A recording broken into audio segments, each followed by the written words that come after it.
শিকারীদের ফাঁদে আহত হওয়া সেই বাঘিনীকে দীর্ঘ ৬ মাস চিকিৎসা শেষে সুন্দরবনে ছেড়ে দেওয়া হয়েছে। রবিবার সুন্দরবনের আন্ধারমানিক ইকো ট্যুরিজম কেন্দ্রের বনাঞ্চলে ওই বাঘিনীকে ছেড়ে দেওয়া হয়।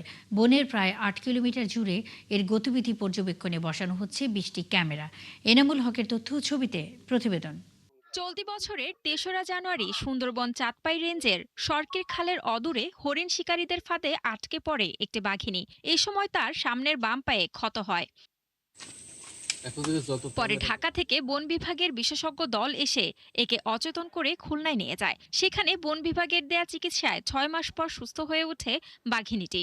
রবিবার সুন্দরবনে তাকে ছেড়ে দেয়া হয়। সাকসেসফুলি পারফর্ম করছে। পারফর্মের ভিত্তিতে আমরা এটাকে সুন্দরবনে ছাড়ার উপযোগী হিসাবে ধরে নিয়েছি এবং ওর মধ্যে যে ফেরোসাস মানে হিংস্রতা এটা পরিপূর্ণই আছে। খুলনা বিভাগীয় বন কর্মকর্তা নির্মল কুমার পাল জানান, এই প্রথম আহত কোনো বাঘ চিকিৎসা দিয়ে সুস্থ করে পুনরায় বনে ছেড়ে দেওয়া হলো।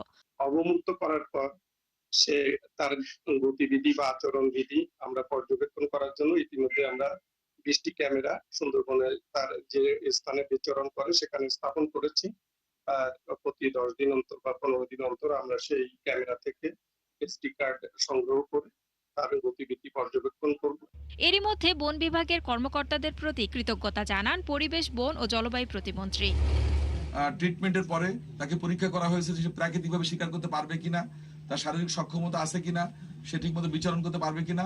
আমাদের ডাক্তাররা, আমাদের বন বিভাগের যারা কর্মকর্তা আছেন সবাই পরীক্ষা নিরীক্ষা করে যখন ওকে করেছেন তখন আমরা একটা ছাড়ার উদ্যোগ নিয়েছি। আর বাংলাদেশের ইতিহাসে প্রথমবারের মতো একটা বাঘকে তার সুচিকিৎসা দিয়ে প্রাকৃতিক পরিবেশে তাকে অবমুক্ত করা হয়েছে। তো আমি মনে করি এটা আমাদের একটা বড় অর্জন। বন বিভাগের কর্মকর্তারা আরও জানান, বাঘিনীর গতিবিধি ভিডিও এবং ছবি ধারণ করার জন্য বনের ২০ বর্গ কিলোমিটার এলাকা জুড়ে ইনফ্রারেড ক্যামেরা বসানো হয়েছে। শান্তা ইসলাম, ৭১।